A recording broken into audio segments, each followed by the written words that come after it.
DJ Durong from Hot 702.5 in Las Vegas. It's time to come together.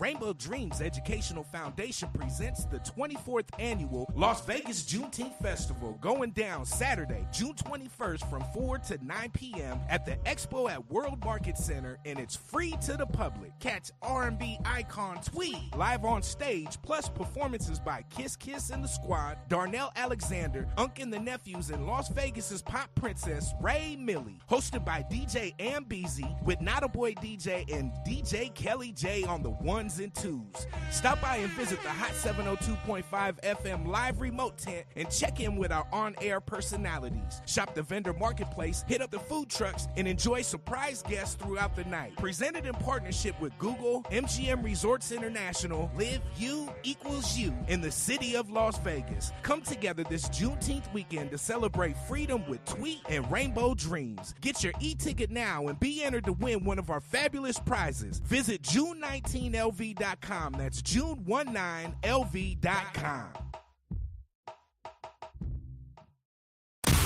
Hi. Hey. What's up? All your favorite artists. Check it out. Say my name. DJ Khaled. This is Mila J. Bruno Mars. On Hot 702.5FM.com. E-Class Consulting. It's owned and operated by Carice, providing tools, training, and resources that are sure to make you and your business even more successful. We are staffed with a marketing, credit, tax, and a real estate consultant. E-Class Consulting also provides a temporary admin service called E-Class Admins. Want to book an appointment with E-Class Consulting? Call 702-518-3002 or email book@eclassconsulting.com. E-Class Consulting, navigating you to greatness.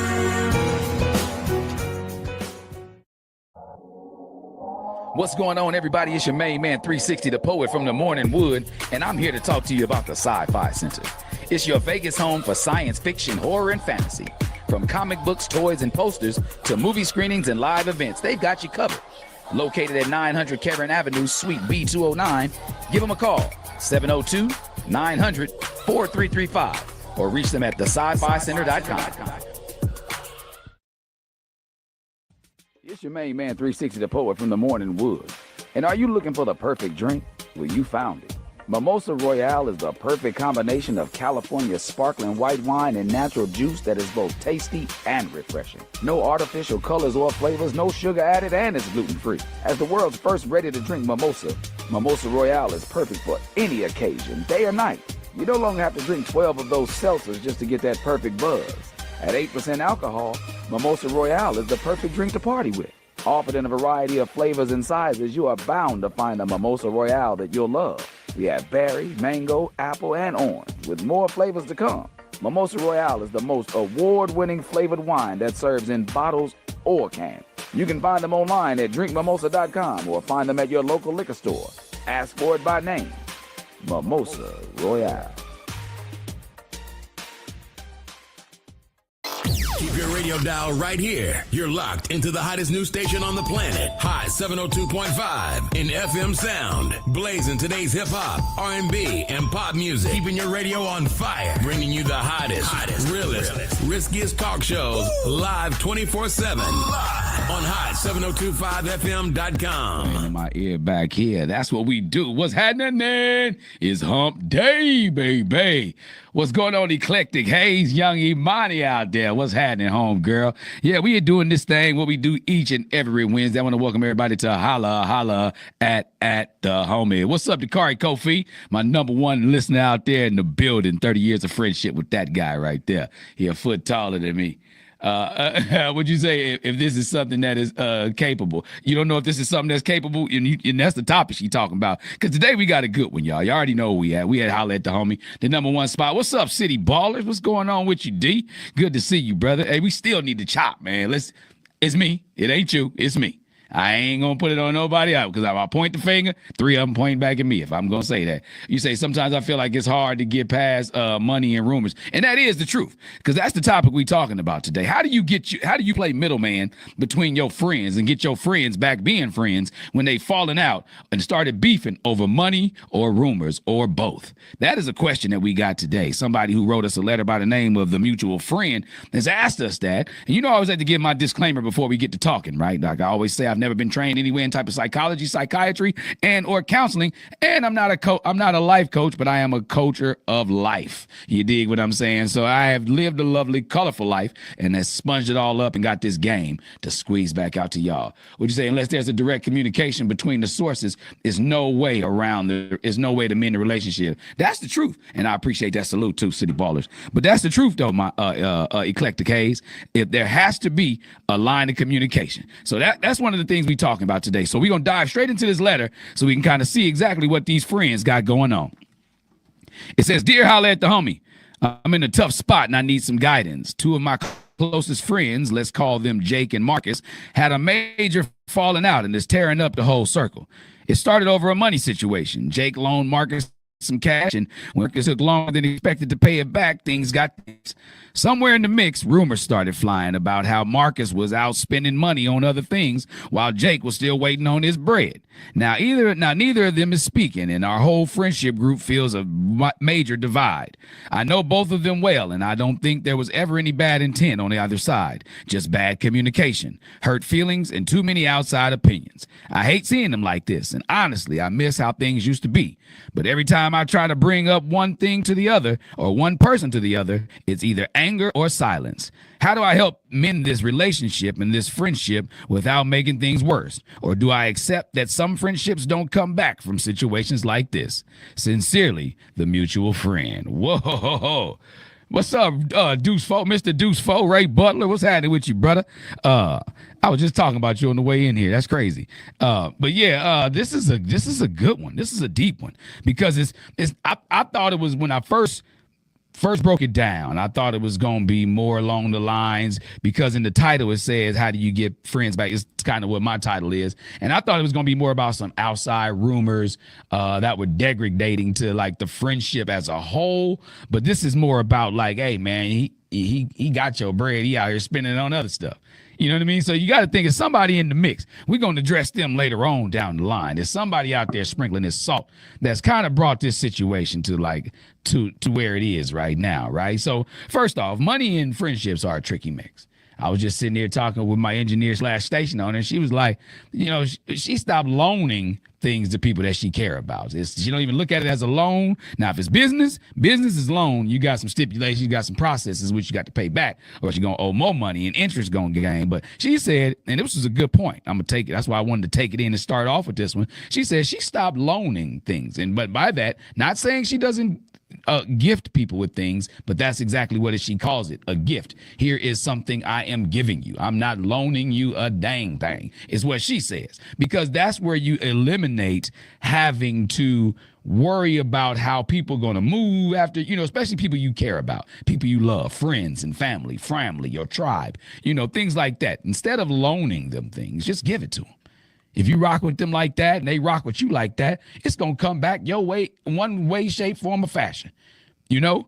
And apparently, and that's if you got it. If you got it, you know, and that's my whole point. Like another thing that I was talking to her about is before she hit me with her jewel was I was saying when you quote unquote loan or give money to friends or family, like your expectation of getting that back needs to be low on the totem pole. That needs to be very, very low down on your totem pole. Would you say, Ray Butler? Correct. A gift. Exactly. So you can't look at that as like, I'm going to see this back again. You know, because when you go into it like, you know, dang, this is going to cause strain in my friendship, strain in my familyship. You know, if I loan this person this money. So if you go, what's going on, Sadiq? Inch Mob in the building. So if you go into this not looking at it as a loan, but looking at it as a gift, then it'll take more weight off of your shoulders on worrying about whether or not this is going to reciprocate and come back your way. You know, just like karma, You know, it's a boomerang. You get back what you throw out, right? So you got to think about like this. This money is a karmic, you know, is a karma effort to kind of like balance out your karma in the universe. So you giving it out. So just give it out instead of loaning it, and this will kind of help you in the long run. And that's one opinion. But again, you know, I'm always going to be on both shoulders, right? You know, it's like it's not because people are bad. You got to look at it like this. It's not because people are bad. What you say, you can forget about getting it back. Yeah, it's a wash. That's just true. You get it back. You know, it's just life happens. You know, and so apparently it's already happening in this situation where they are. So are fetched for life to happen again. Right? You know, relationships are more, friendships are worth more, brotherhoods, sisterhoods are worth more than a couple of dollars, right? Regardless whether it was a comma on there or not. Would you say, I don't loan, I give. If I need it back, then I won't give it. Also, like KGB, pay him his money. Right. Pay that. I mean, if you borrowed it as a loan and as a person, you got to be willing to give that person that money back, though. Like if you took it as a loan. That's why I say I'm going to be on both shoulders, because we can't just put this all on the friend who loaned it and just say they got to take it on the chin and be like, it's all good. You know, because the other person came at them with this being the intent of them paying them back. So you can't just welch on paying somebody back just because you feel like, just because you know they're not expecting it back. Now let's deal with your integrity person, the loanee. You know, you can't just look at the loaner and be like, they got it. You know, and just be like, they ain't worry about me giving it back. You know, I know they're not. Yeah, you may know they're not, but your integrity and your karmic boomerang is going to be better off served if you do return that bread to them. You know what I mean? Like, or at least make the most valiant effort possible without putting yourself back in a situation where you got to borrow from somebody else. You know, rob Peter to pay Paul is what they used to say, right? They say you robbing Peter to pay Paul, right? But why? Why do anybody have to rob somebody to pay somebody? If y'all friends, y'all brothers, y'all sisters, y'all family, then like all my online colleagues are saying, just give it to them. Give it to them as a gift. You know? I know it's easier said than done. I'm not sitting here saying like this is gonna be like, well, you know what, you right, 360. That's what I should do, right? You know, it's easier said than done, because Jake, the person who loaned the money out, because I guess that's the name they're using for this person, he feels disrespected, right? And then and Marcus, the person who borrowed the money, they feel a little defensive. And then now, the mutual friend, and now you caught in the crossfire. So now how do you navigate that? How do you handle that? How do you manage that, right? You know what I mean? One feeling disrespected, one feeling defensive, and you stuck in the middle of you, and you in the middle. So that's why you here. That's why you wrote this letter, to figure out how to get out the middle. First things first, you got to look at is like, what's the real issue here? You know, because again, like everybody say, I'm going to just give it as a gift, but now it's a loan already out there, right? It's a loan already out there. You done presented us with this question, and you trying to figure out how to answer it. You trying to figure out how to answer this question. So what is the real issue? Is it really about the money, or is it more about the broken trust? That's what you got to look at. Is it about the bread that was loaned out, or was it about the trust that was broken because you didn't come through with integrity and say and do what they were supposed to do? Now, I'm not talking to you, Mr. Mutual Friend, because you trying to figure out how to get these people back together.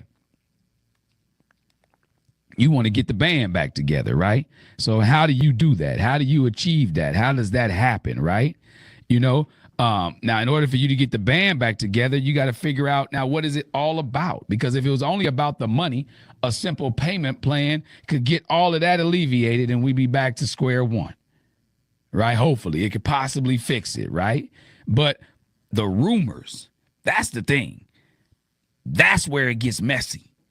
The rumors, like, you know, people whispering. People always want to spill the tea until it's too hot for them to handle when it's in their own lap. You know what I mean? People always want to spill the tea till it's in their own lap. Then it's too hot.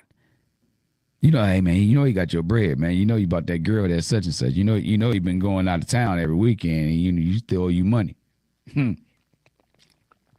That's the whispering. That's the one on one of these shoulders, right? But you say, yeah, cousin, a payment plan.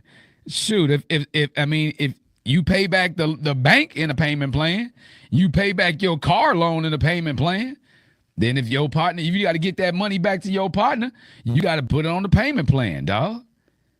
And if that's what needs to be done, then that probably could have fixed it. But it's not about all of that because, again, we got these rumors floating around, right? And my question is, who started them? Not only who started them, forget who started them, who's feeding them? That's the person I need to talk to. That's the person you need to talk to, mutual friend. Who's feeding the rumors? Forget about who started them because, it's always a game of telephone. Somebody say something and get to the next person. They say something to the next person, and it's never what the first sentence stated was, right? But forget who started them. Who's feeding them? Who's giving them gas? Who's BPing them? You understand that you always need to find out who is the oil company, who's fueling these problems. If Landman ain't taught me nothing else, it's always the oil company somewhere in there, right? And this person metaphorically is the oil company. Exactly, Eclectic Case. Starting is not the problem. It's who's feeding them. And most importantly, do Jake and Marcus even know the full story? Or are they just reacting off of hearsay? That hearsay ain't even allowed in court. You know what I'm saying?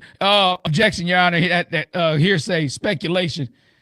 So if you trying to play, judge in this whole thing, get them back together, you got to object and sustain the objection on hearsay. You got to tell them, hey, you just heard that secondhand. Because that's when you start to get into how do you fix it.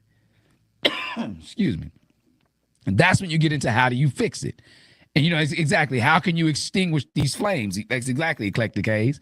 And my thing is, first step is don't force a reunion. What you say, Dakari Kofi, got to pay him back first. Then they have to talk face to face. And hey, that is a route.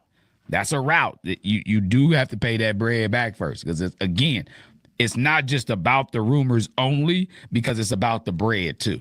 So you have to address all issues involved, right? If you're going to really, really, really, bust out these flames. So you have to exactly pay back for sure first. Exactly. Everybody's spitting that. So Mr. Mutual Friend, that's the first thing you need to express to old Marcus about Marcus need to pay this money back. You got to get Jake his money back, right? So first things first. But after that, don't try to force a reunion, right? Set up or stage the event to where they can be in the same place at the same time, or something along those lines. Would you say you think it should be Zelled and then there could be a convo? Hey, that's a good way to think about it, Eclectic Case. You ain't got to be face to face to pay nobody their money back. You can Zell them. That way you ain't got to take, there's no takeout. It goes straight to the bank. You can cash app them if that's all you got. And just hopefully they'll hold it for them 3 days. You ain't got to cash app them or just cash app them extra. If you know something going to get taken out, if you know that you owe them $500, you cash app them $520. Because for them to take it straight out right now is a percentage. So just make sure they can take it out without having to be less than what you paid them back. There's so many ways you can pay people back. So then you go from there to the conversation, to the face-to-face, because they friends, right? But you can't push them together. That's the thing. You can't push anybody together, man.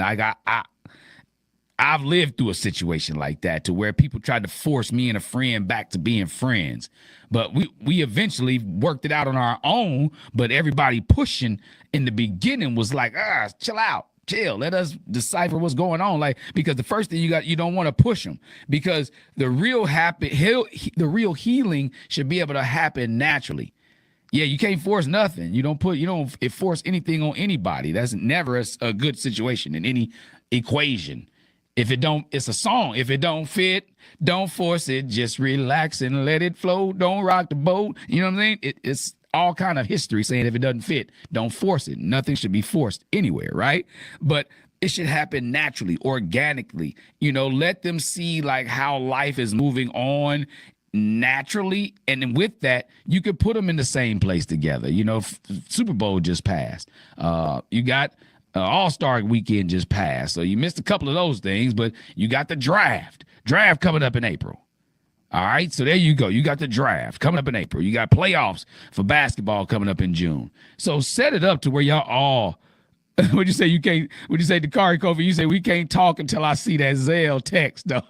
until Zelle send you that text that say such and such just forwarded blank amount of dollars to your account. He said, ain't no talking.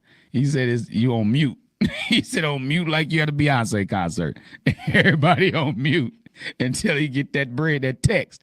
I feel you. You gotta have your notifications on. But because being too pushy, trying to force them into something, it could really cause some resentment towards you, Mr. Mutual Friend. So know that. Don't be too pushy, because that's gonna make them look like this fool trying to do too much. He must be the one out here spreading these rumors. He must be the one that started it. So that's why he's working so as people's perception is their reality. And if they perceive that that's how you moving, then that's going to be their reality in regards to you. So don't be too pushy. That's the first thing, right? Because what that may require is for you to talk to them separately. If you said in your letter, you know them both very well. You know them both.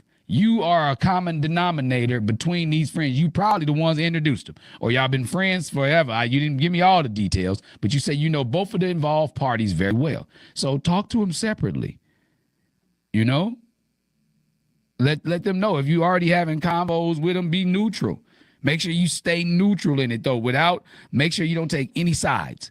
If you're going to really try to help get this situation back together, don't take any sides. Be neutral. Just listen. A lot of that requires listening, absorbing exactly how the people feel about the situation. Because if you just go into it feeling how you think they feel by not really listening to how they feel, then you really don't have the equipment or tools that's going to really get you to where you need to be to try to help them. If you don't have all the information, you need the info. It's like trying to put together a dresser without any directions. You say that's fair, though. Send the money, then you can talk. Exactly. That is fair. That's fair. That's like trying to put something big together without any directions. Yeah, you may know all the pieces. You may be able to identify all the pieces. But until you have the information that's required to build or rebuild, then you can't really be of real assistance. So you have to listen to them, talk to them separately. One thing you could be like, you know what? This is what you could say to him, Mr. Mutual Friend. You be like, look, I know this situation sucks, yo.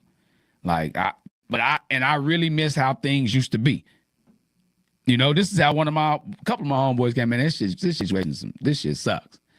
This situation sucks, right?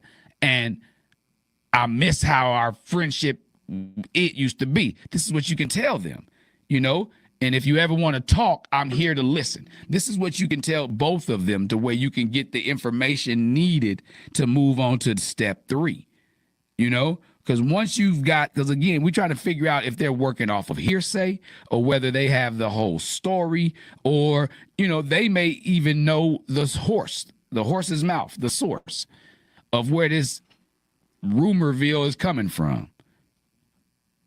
Because if you don't talk to both of them, independently, you won't know how they feel about the stipulations that were created when they brought about this loan situation. One of them may have said hey man, let me hold about 1,000 and I give me till June and I'll get you back. And somebody else may not understand that. They may know that he still owe you 500, but they may not know it's not June yet. So forget what he buying on the outside. Again, do they both have the full picture? You have to be able to talk to them independently to see what they know about the situation, which is causing the gap between them. That's only fair. Because if you don't go in with all the information, are you really being helpful? Or are you just really trying to get the crew back together? So it feels good for you because you feel uncomfortable now. If it's truly genuine and you really want to get the gang and the band back together, then you'll sit down and talk to the band members that's at odds and figure out what it is. Why are they at odds totally? You may not know all the rules and specifications that came along with this agreement. You got to leave the door open for them to talk to you without making them feel coerced per se, right? You don't want to make them feel like, oh, he tricked me into talking to him. No, you got to let them want to, because they genuinely want to get it out, and you genuinely want to hear it. Not just because you want to fuel the flames of this rumor mill.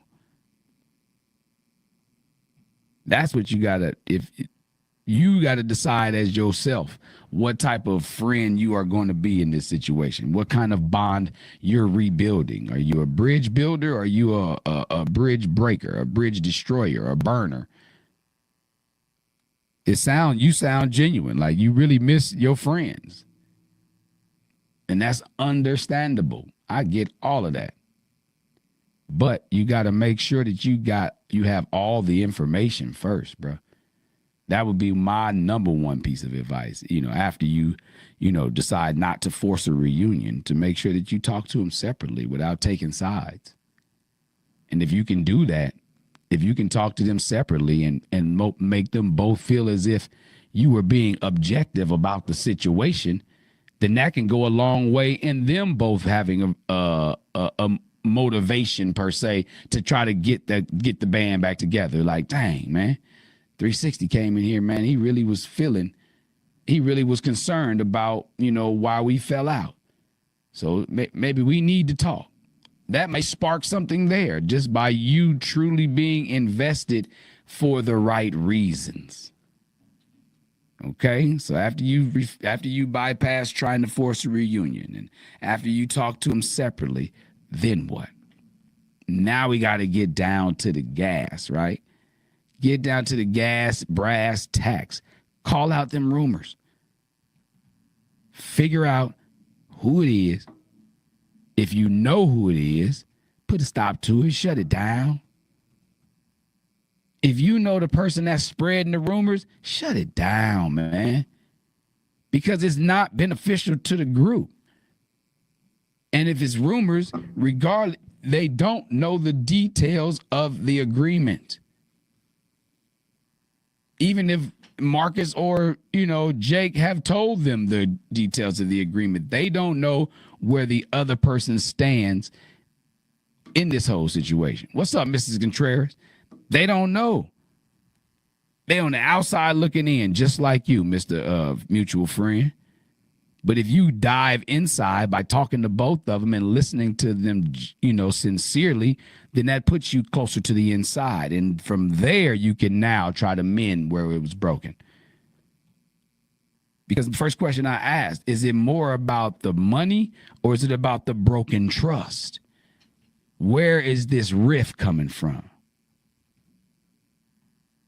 What'd you say, Ray Butler? You say, honestly, should we really be concerned about rumors? And that's another thing. Look at all these rumors. What's going on, Kevin Sawyer? Who you with? You know what I mean? Like, that's another thing we got to look at. They are just that, rumors. Because we don't know the stipulations of the agreement, right? So you don't know whether or not he's supposed to have had that money back already. Just because he's spending money on something else. He still got bills to pay. He still got other things he had in between. They may have said, you got until 6 months from now to give me my bread. And we at the 3-month point. He may have a lick coming. He may have something on the back burner like, yes, I'm glad you loaned me this because it's going to quadruple. And now I really can pay you your bread back, possibly with some interest. Nobody knows that. That's unless you get inside and talk to them both. Okay?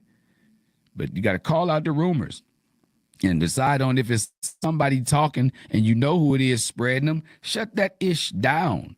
Nothing makes things worse than like them sideline voices. You know what? Sideline people get on my nerves. Like people, that's why I don't really like how the NBA allows the people to be right there on the court. You know what I'm saying? There's too much access to interfere verbally. You know what I'm saying? Like if we yell from the stands at a hockey match or a hockey game, or you at a football game or at a soccer match or something, they can hear you if they listen in. But on the basketball court, you can whisper to somebody on the out of bounds, right? So this is what this is. This is a pickup game. Y'all friendship is a pickup game, and somebody whispering on the sideline like, "Hey man, I got next. So let me tell you about what he gonna do. Chip. You know? Whenever you hear the hip, I ain't the one that told you. If anybody start off with you ain't heard this from me, then that mean they lying. They lying, or they really don't know whether there's any validity to what they saying. So sideline conversers, sideline chime in and little cheerleader rah sis boom ba from the side are nerve-wracking in a situation like this, because all they do is just add more fuel to the fire. I told you. It's always the gas company behind it somehow. And what I mean that metaphorically now, because this is who it is. They are the BP of the situation. They are the shell of this, because they constantly gassing it up because they talking from the side. And all that's doing is making both sides more and more heated. What's good, Aunt Gooseby? That's all it's doing, is making both sides more and more heated.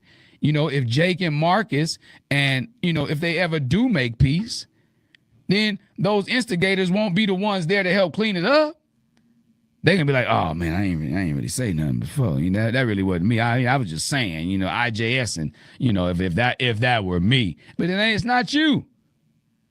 It's not you. So why you put your 2 cents in? What Big Sean say? Your 2 cents if it ain't going towards the bill, for real. Meaning if your 2 cents ain't going towards rebuilding this friendship, shut up. Cállate la boca. You know what I mean? Because those people that are instigating this, they have some stake in the game for themselves only. Not anything that, would you say, Anthony Gooseby, communication is key? Exactly. You have to be able to talk. And communicating consists of talking openly and listening wholeheartedly. You got to be able to listen just as, enthusiastically as you're willing to talk and speak your part of it. That's communication, right? And that's key to being able to unlock any type of situation where it's got you stuck as a friend, as a family member, as an employer, employee, anything that's got you stuck. The key to unlock the problem, unlock the situation, is to be able to communicate. And again, that's just not about speaking your piece. It's about hearing them out as well. And that's how I feel Jake and Marcus will eventually come back together. They'll be able to talk it out if they do, if they will. Because in some situations, you may have to accept the change in the friendship. Some things you can't, like Eclectic Hayes said at the beginning of this, she's like, I don't know if this is possible. But then, listening and talking and communicating with the rest of the online colleagues, she came up with it might be possible. Anything is possible. She is with the Kevin Garnett. But her initial point was, some things you just can't come back from. And if that's the situation, Mr. Mutual Friend, then you have to accept that.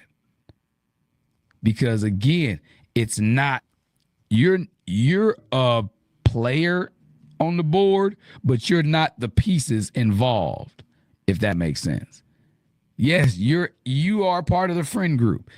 Yes, it's tight as the elastic on a big person's draws. Like, I get that. But still, you got to look at it in regards to, you're not the moving pieces this time. So don't force anything, or else you're going to involve yourself to become one of the pieces that are moving. And sometimes moving means removing, means getting out of the way. So do you want to be removed from the equation, or you want to help mend the equation, the situation? What is your take on it? You can't do all of it because you're not one of the moving pieces.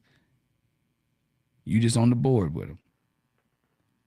Sometimes you have to accept the fact that friendships change. It hurts. This the part that hurts. Like, when I was all pumping up like, yeah, you can help him, you can help him, you can help him. But then you on the other side of the other shoulder over here, like, hey, but sometimes no matter what you do, that help, change gonna come. And what do you do then? Because if you sit there and dwell on it longer, then that's going to bring the rest of the crew down. That's going to bring everybody else down, because sometimes it's just people have seasons and they grow from one another. Maybe they'll rekindle and come back to it one day. Maybe they won't. But you got to be okay with it all. You got to make peace with all of it. Your job isn't to fix them. You know what I mean? Your job is really like to be the real one in the middle. If you're going to be a real one, be all the way real. Don't try to, if it's not to fix people, it's just to be the real one in the middle who respects both sides. And you got to be able to do that without getting burned in the situation.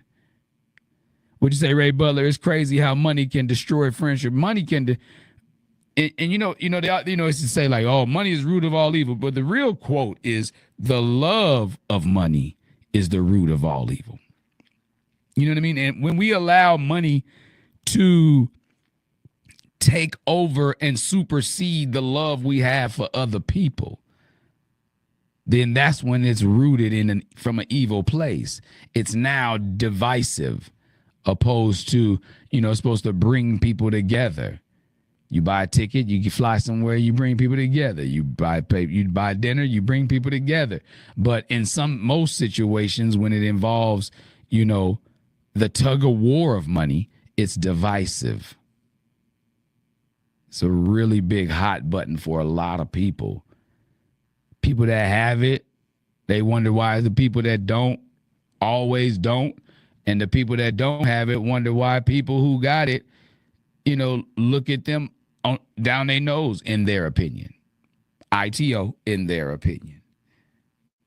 So it's like the heads and the tails of the same coin. It's the same coin. It costs the same amount. A quarter is 25 cents, no matter whether you put it on the counter on heads up or tails up. It's 25 cents, right? So y'all of the same coin, but what is it that are you being heard? Are you being appreciated? That coin keeps flipping. You can say, be my friend when I'm broke. Yeah, that's it. Be my friend when I'm broke. So that means when I'm rich, I really know you my friend. I'm broke right now. No, I'm just playing. I'm not receiving that BS. I ain't broke. I ain't rich either, though. I'm rich in spirit with my friends and my family, though. That I am. I am rich as hell when it comes to that. But,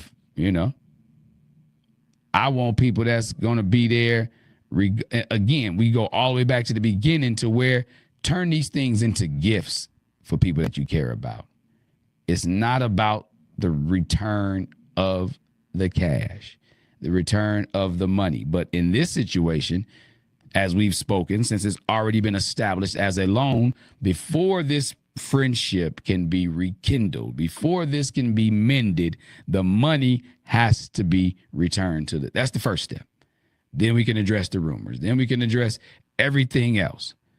But since this has been established as a loan, and now the fact that it hasn't been paid back is one of the major deciding factors that this friendship is falling apart, then that has to be rectified first. Let's get the elephant in the room with us. Let's bring it all the way in. He can't be having his butt outside and his trunk on the inside. Bring his butt all the way in, and we'll address it. Let's get that first. Then we talk about the rumor side of things. Say day one, stay one. That's the truth. We all want that. We all strive to be that for people. A1 since day one. All of us feel we are that for somebody. I believe. I know I feel like that. And I know there's people out there I feel that way about, that they have been A1 since day one. What'd you say? You late? But what if you know your friend is BSing and constantly needs you to bail them out? Do you keep bailing them out? Hey, that's another, that is a horse of another color there, James L. Pitts II. That is a horse of a whole nother color.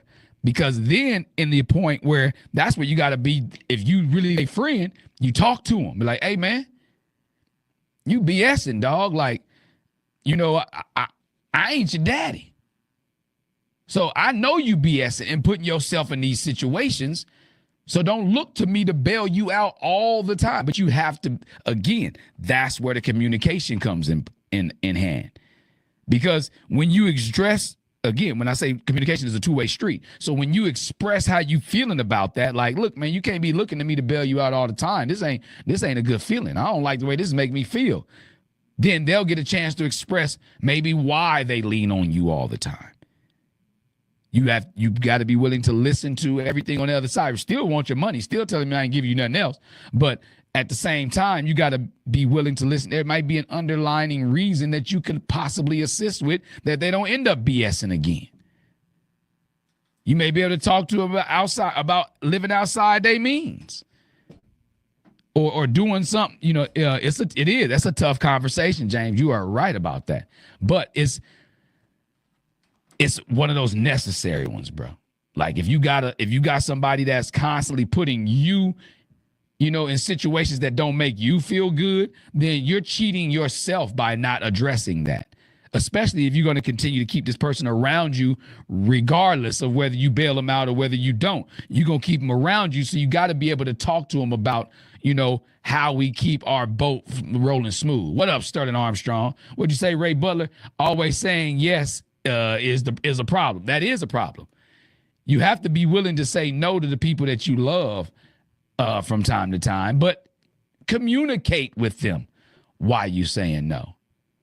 You know, people be like, I ain't got to explain why I'm saying no. It's not explanation. If you really want to help them understand why you're saying no and cut down on the friction, then, you know, communicate with them why you say, you know what, I'm going to say no to this request from you. Because right now, this is making me feel this blank, blank, blank, blank, blank. However, the reason is why you saying no. You know, would you say Anthony Gooseby? My dad told me a long time ago that you don't loan anything you can't afford to lose. That's the thing.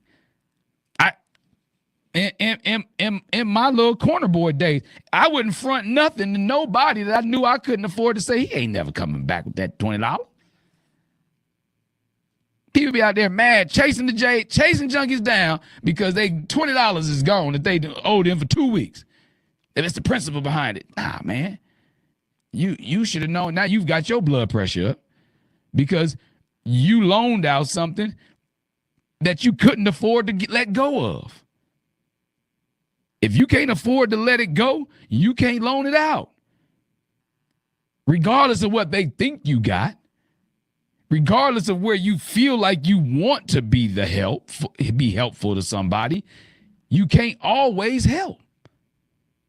Because sometimes helping them hurts you. Where's the help in that?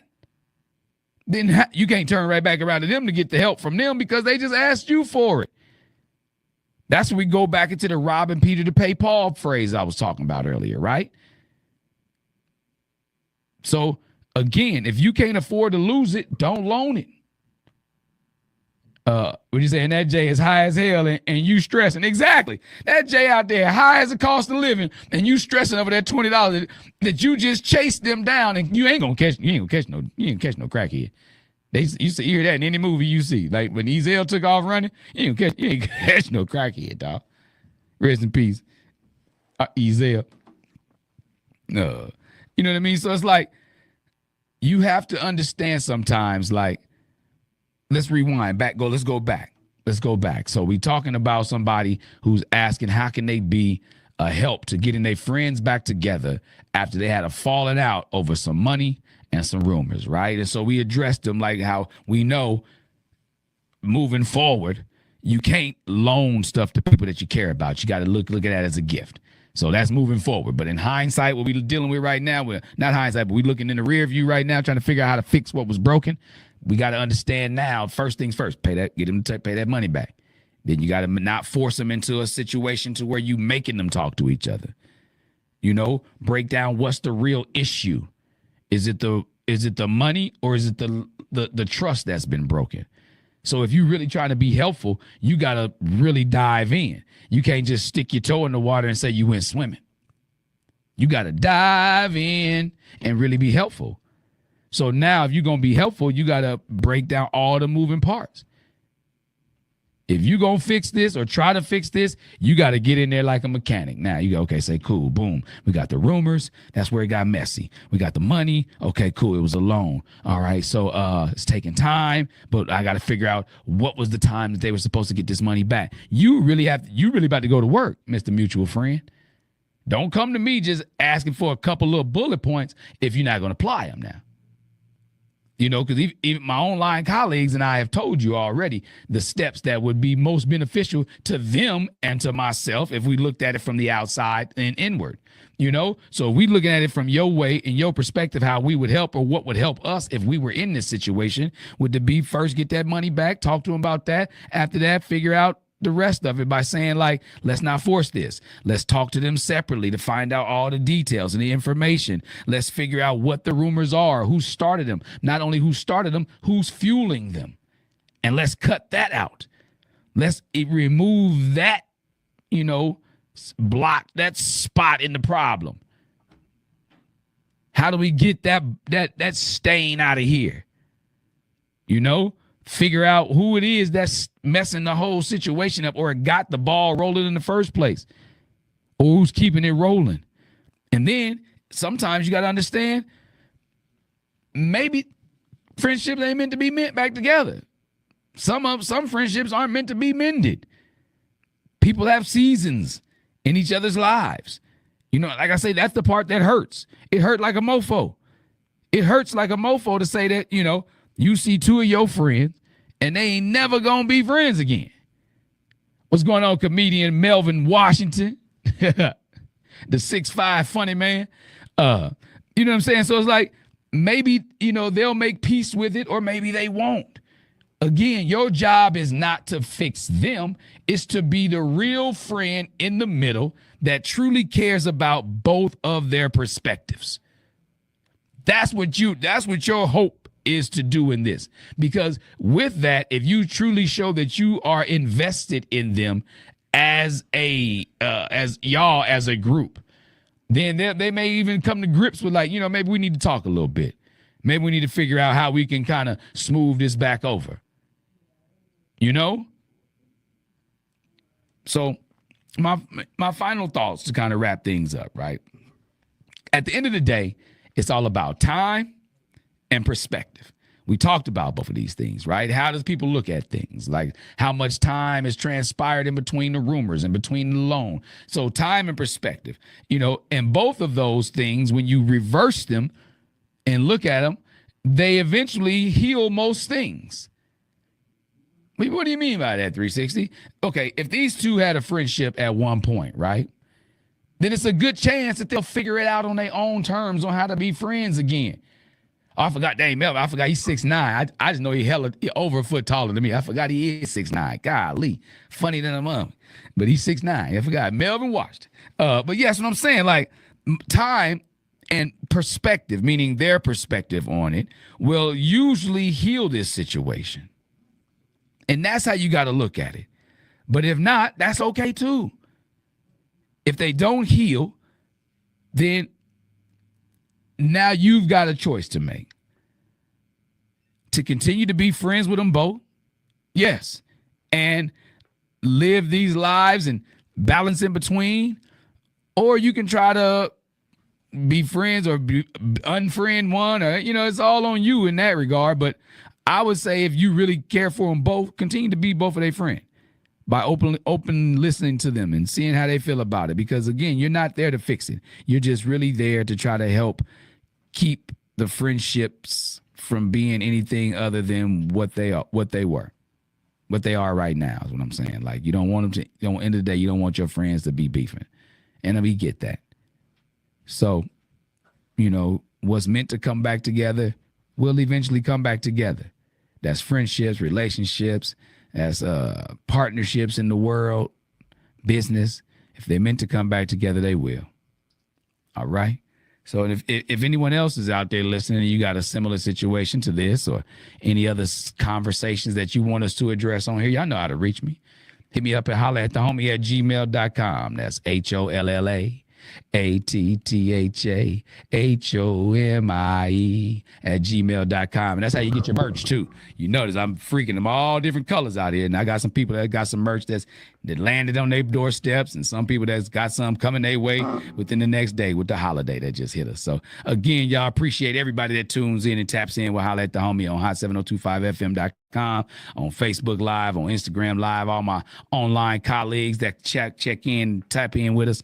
Eclectic Hayes, we appreciate you today. Comedian Melvin Washington, Sterling Armstrong, Mitch Contreras, James L. Pitts II, Ray Butler, Dakari Kofi, and Ant Gooseby. Man, I appreciate all y'all. And as always, until we breathe in each other's direction again, keep your chin parallel with your path, baby. I'm 360 the Poet. I'm going to holler at y'all in a minute.